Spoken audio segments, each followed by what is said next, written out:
Bonjour à tous, c'est Morgane. Alors enfin dans cette série de vidéos, après vous avoir présenté comment annoter en PDF, comment faire des annotations sur une présentation via Keynote, mais vous auriez également pu utiliser PowerPoint, et avoir vu comment également faire des commentaires dans un document Word via l'application du même nom, aujourd'hui je vais vous montrer en quoi la toute simple application Note est très utile, notamment dans mon apprentissage du japonais. Par exemple, souvent j'aime bien prendre des notes au format textuel, classiquement. En fait j'ai l'habitude en réunion de prendre des notes à ce format-là, mais dès que par exemple quand on assiste à un exposé scientifique, il y a des notations mathématiques qui viennent, c'est la croix et la bannière pour les noter en temps réel. Et là, l'avantage c'est que je peux passer de notes tapuscrites à des notes manuscrites. Donc là, on voit les indices, ou à faire des schémas, comme ici, je voulais remettre quelque chose sur les réseaux de neurones. C'est vraiment très pratique de pouvoir basculer de l'un à l'autre. On est en usage particulièrement utile dans mon apprentissage du japonais, en fait. Parce que quand j'ai mes cours de japonais, je me suis rendu compte que si je ne faisais que écrire avec le clavier les caractères japonais, et bien en fait, j'arrivais pas à retenir les kanji, l'ordre des traits, etc. Donc maintenant, j'utilise massivement l'iPad pour travailler sur mes éléments. Donc toutes mes notes sont prises avec l'iPad, donc je peux choisir en fait de rajouter des choses, je peux choisir d'écrire ainsi, je peux choisir de surligner. Là, je peux aussi choisir d'enlever ce que je viens de surligner. J'ai le choix d'utiliser le crayon de bois. Bon, la règle, ça ne me sert pas vraiment, mais la gomme me sert quand je veux effacer quelque chose que j'aurais mal écrit. Donc par exemple ici, voilà, j'ai effacé un petit point, mais je vais le rajouter parce qu'il était à sa place. Voilà, et donc ça en fait, combiné avec la fonctionnalité de notes, combiné en fait avec la possibilité de partager l'écran en deux sur l'iPad Pro, c'est vraiment génial quand je lis des mangas. Donc par exemple ici, on voit que le format en fait de l'iPad Pro permet soit de lire en manga sous cette forme là, c'est vraiment grand, même sous cette forme là, donc il faut se rappeler que l'iPad Pro c'est deux écrans d'iPad Air en fait.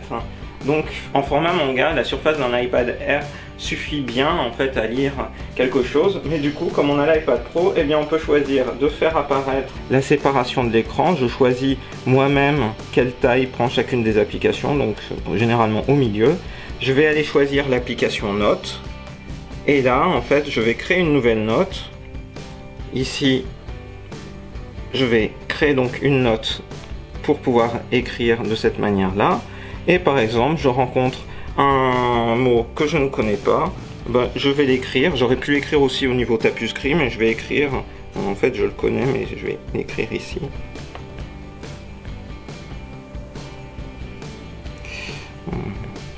Donc shiawase, qui est là. Je me dis, tiens, c'est un nouveau mot.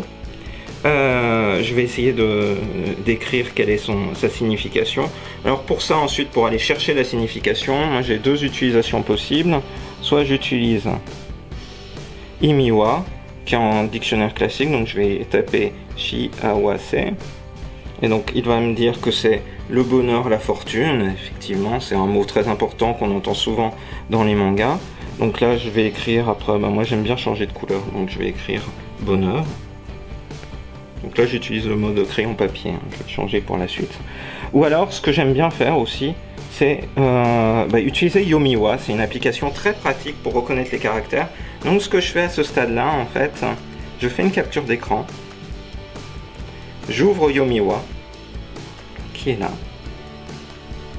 qui va me proposer d'aller dans l'ensemble de mes l'ensemble de mes photos. Je sélectionne, et en fait Yomiwa permet d'aller directement repérer les caractères japonais. Et là, il a directement reconnu que c'était le mot-clé shiawase, autrement dit bonheur.